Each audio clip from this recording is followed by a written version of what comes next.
Alors la France a des atouts très importants et on le voit à travers Choose France qui a eu lieu lundi où nous étions présents avec nos startups, les startups de l'Agence d'innovation en santé, de France Biotech et de French Healthcare.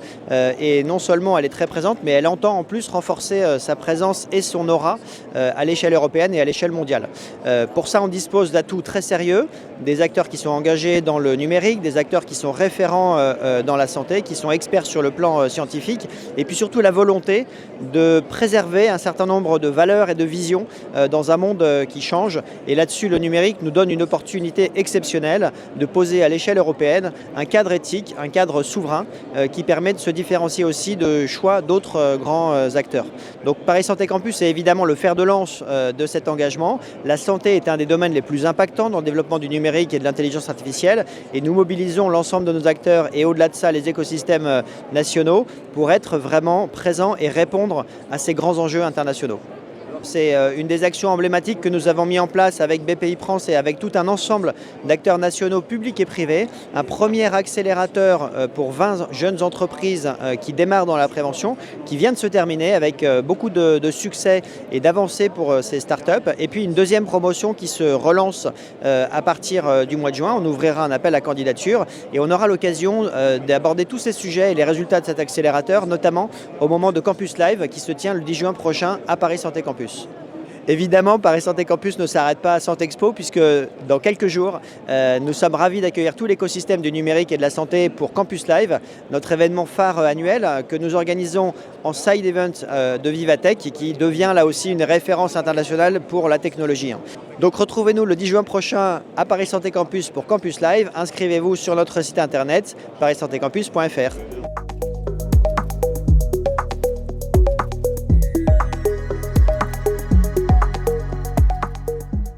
Bonjour Guillaume Pelletier. Bonjour Loïc de l'EI Santé. Bienvenue dans la rubrique L'interview en marchant. Comme vous le savez Guillaume, c'est l'objectif de pouvoir partager la vision stratégique des acteurs de la santé. Alors bien sûr Dédalus, vous êtes là depuis très longtemps, vous allez nous en parler. On souhaitait en fait avoir votre vision en tant qu'acteur qui est présent sur l'ensemble du territoire. Comment vous voyez aujourd'hui toutes les thématiques que nous avons vues pendant cette édition 2025 de Santé Expo sur l'IA, sur des thématiques également d'interopérabilité, enfin tous les sujets, les enjeux qui sont importants que vous voyez au quotidien. Super, très bien. Merci Jérôme. Alors chez Dédalus, on aime bien dire que la vie passe par nos solutions. Donc concrètement, qu'est-ce que ça veut dire ? Notre mission en fait c'est de travailler au service du soignant ou des soignants et concrètement en fait c'est tout simplement arriver à les assister dans la capacité évidemment à accompagner le patient sur tout le parcours de soins et on travaille évidemment sur la donnée du patient. Donc la capacité évidemment à les assister sur la captation de la donnée, que ce soit des données d'ordre clinique, des relevés d'imagerie médicale, de la biologie, des données administratives, avec un vrai enjeu justement de capter ces données-là. Et donc évidemment la reconnaissance vocale aujourd'hui, la capacité à pouvoir aussi travailler sur l'intégration de solutions tierces, etc. font partie évidemment d'un gros enjeu.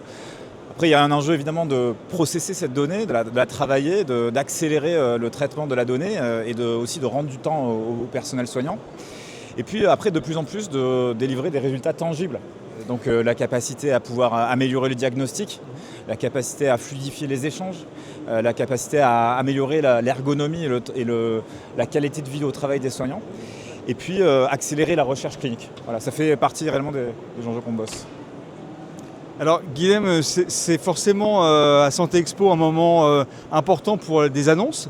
Vous avez fait une annonce qui a fait grand bruit, celle de la collaboration avec la PHP. Est-ce que vous pouvez nous expliquer pourquoi un acteur là aussi reconnu sur le système de santé travaille avec vous et quel est le périmètre de ce partenariat ? Oui, alors déjà on a un partenariat de longue date avec la PHP. Ce qui nous caractérise aussi chez Dédalus, c'est qu'on aime bien travailler en co-construction avec nos clients et donc en particulier avec les utilisateurs. Donc évidemment, on travaille avec les utilisateurs de la PHP pour définir évidemment leurs attentes, leurs usages. Mais il y a dans la conduite du changement, l'introduction de nouvelles technologies dans une organisation, il y a aussi le volet organisationnel, conduite du changement. Et il est important en fait pour nous de mettre sur papier une feuille de route collective, se dire voilà qu'est-ce qu'on va livrer comme nouvelles fonctionnalités, nouveaux services pour les utilisateurs de l'AP. Et donc c'est ce qu'on a matérialisé, qui nous donne une visibilité sur les 3 prochaines années et de la visibilité sur l'adoption en fait par la PHP de notre nouveau DPI Care4You. Alors Guillaume, je sais que la capillarité sur l'ensemble du territoire vous tient à cœur. La PHP forcément est une annonce importante dans le cadre de Santé Expo, mais il y a aussi d'autres collaborations sur l'ensemble du territoire. Je pense notamment avec Nancy et Toulouse. Est-ce que vous pouvez également nous en parler ? Oui, tout à fait. Alors bon, on est très attaché en fait au territoire. On est nous-mêmes, donc on est une organisation de 1200 collaborateurs en France. On est répartis sur 10 agences. Et la raison pour laquelle on est répartis sur toutes les agences, c'est pour justement garantir un maximum de proximité.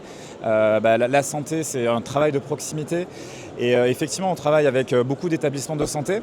Alors vous avez parlé de Nancy, où on vient de travailler effectivement sur la mise en place en fait, d'une solution d'hôpital piloté par la donnée. On appelle ça le Command Center, qui va vraiment améliorer l'efficience en fait, de l'hôpital.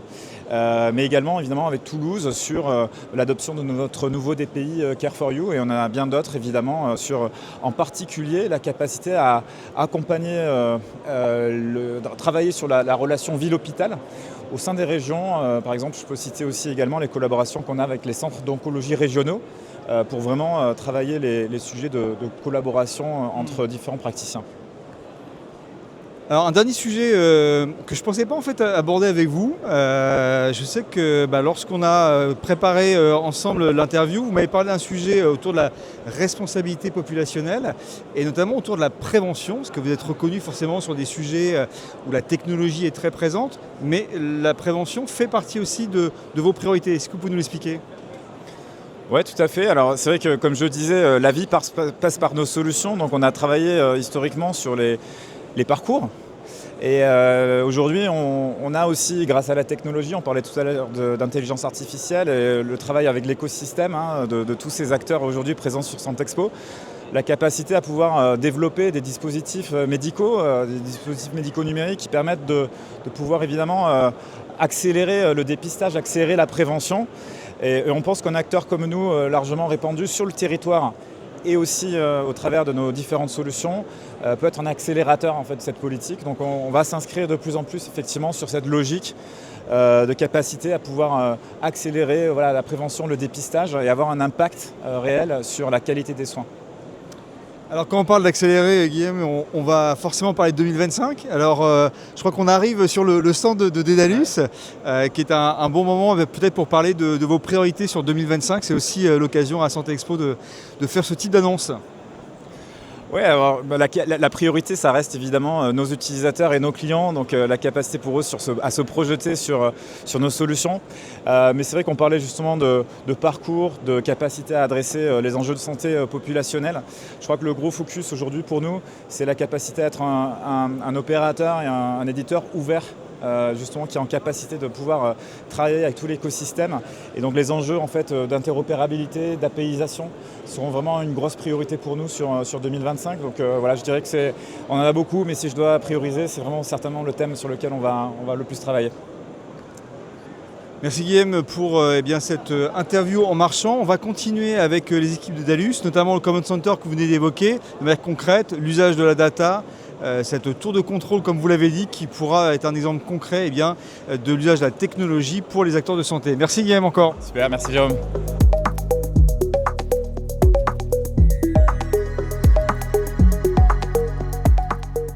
Bonjour Stéphane. Bonjour Jérôme.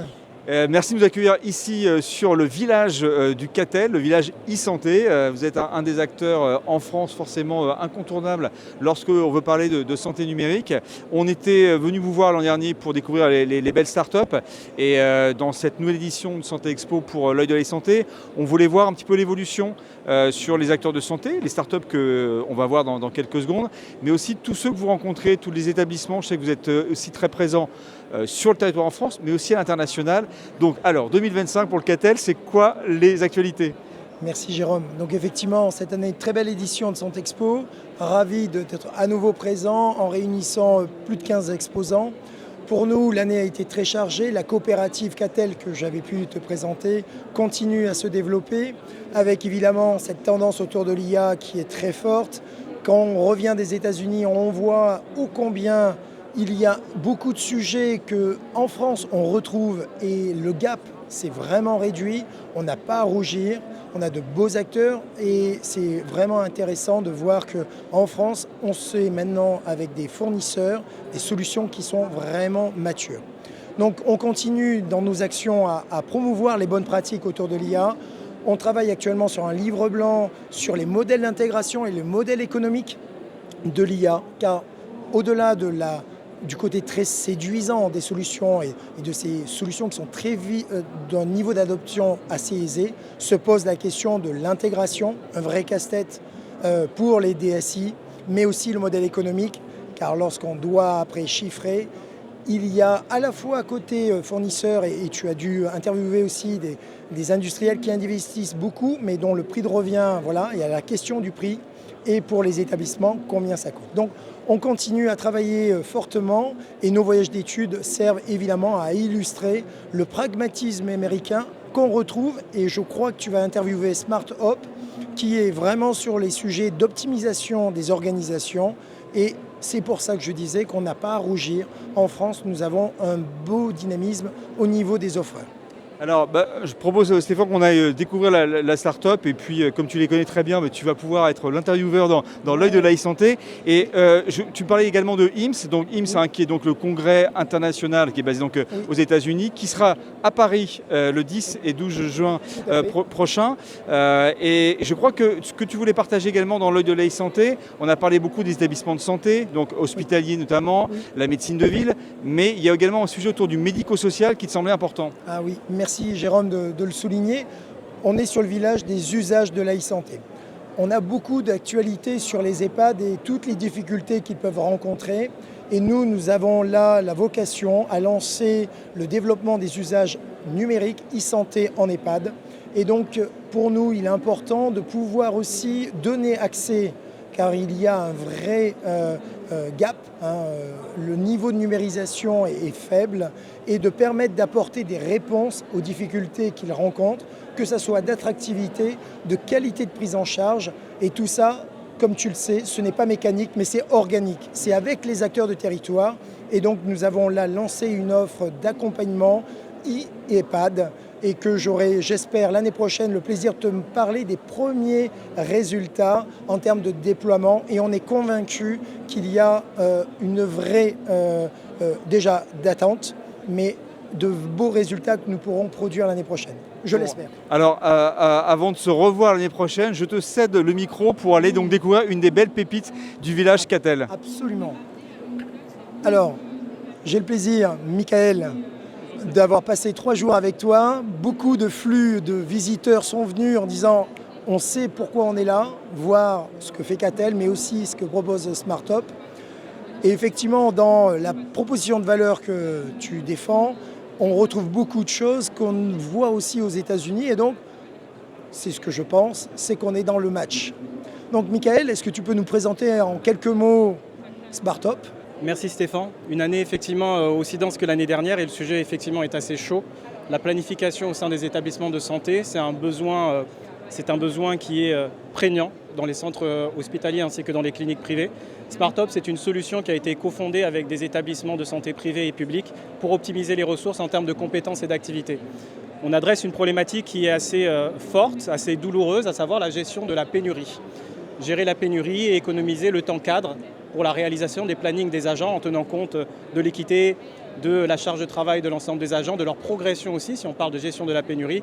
Et intégrer l'intelligence artificielle permet non seulement d'améliorer la qualité de vie au travail de toutes les parties prenantes, mais aussi, et c'est une problématique qui est réelle, identifier les leviers d'efficience opérationnelle pour que d'un point de vue financier, les établissements puissent s'y retrouver également.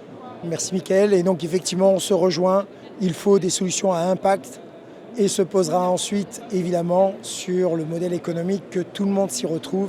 Mais c'est un vrai levier sur lequel vous agissez, sur l'optimisation de ces ressources qui sont sous tension et c'est par ce biais-là qu'on peut apporter des réponses. Merci Michael.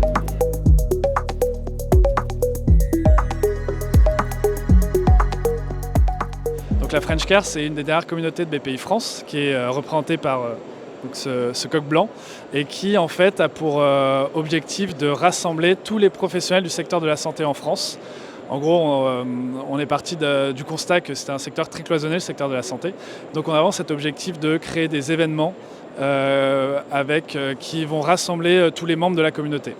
Donc là, on a à peu près 1000 membres au sein de la communauté. Et en fait, tout au long de l'année, on va créer des moments forts, que ce soit en digital ou en physique, pour essayer que les gens se parlent, pour essayer de créer des synergies entre les différents membres, avec vraiment pour objectif que les gens tout simplement passent des partenariats ou réussissent à monter en fait des moments forts entre eux. Voilà. Ouais, alors là on est le troisième jour, on a eu 3 jours très intenses sur le stand. Avec donc un plateau qui est situé là-bas, qui a tourné pendant les 3 jours.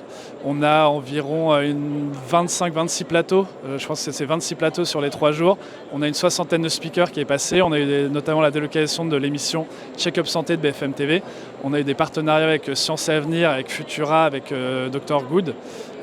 Donc voilà, on a sur beaucoup de thématiques. On a 4 thématiques clés qu'on voulait vraiment traiter, que sont la prévention, la santé mentale, le bien vieillir et la 4e qui est la transition écologique. Donc voilà, on a vraiment ces thématiques-là qu'on voulait traiter. Tous les plateaux sont autour de ces thématiques-là avec des speakers qui à chaque fois sont spécialisés évidemment sur ces thématiques. Et après, on a aussi ici, comme vous pouvez le voir, 4 startups qui sont membres de la communauté qu'on a invités à venir présenter leur innovation. Donc on en a 4 par jour. Donc là, on est sur les 4 dernières. Donc on a eu 12 innovations sur les 3 jours. Et à côté de ça, on a eu donc un petit-déj dédié à la santé des femmes en collaboration avec Laura Tenucci hier matin.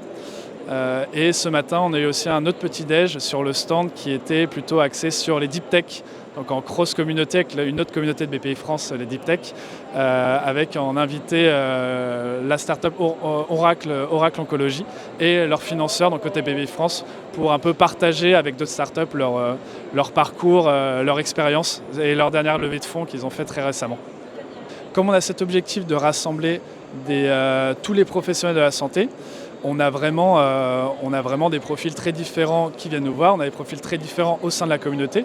Ça peut aller d'un médecin généraliste à un directeur d'hôpital public, avec évidemment une grosse partie entreprise et start-up de par l'ADN de BPI France.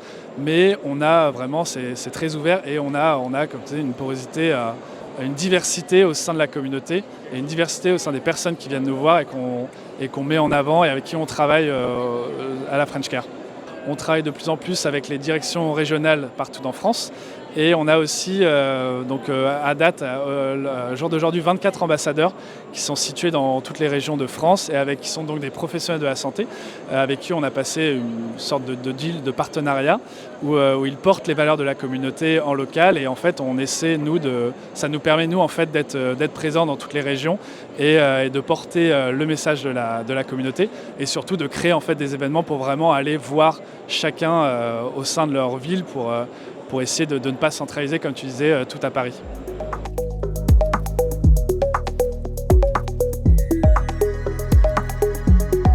On est à l'origine une entreprise qui développe des dispositifs médicaux pour des industriels du médical, notre client principal étant General Electric et Healthcare, pour lequel on développe un système d'imagerie robotisée.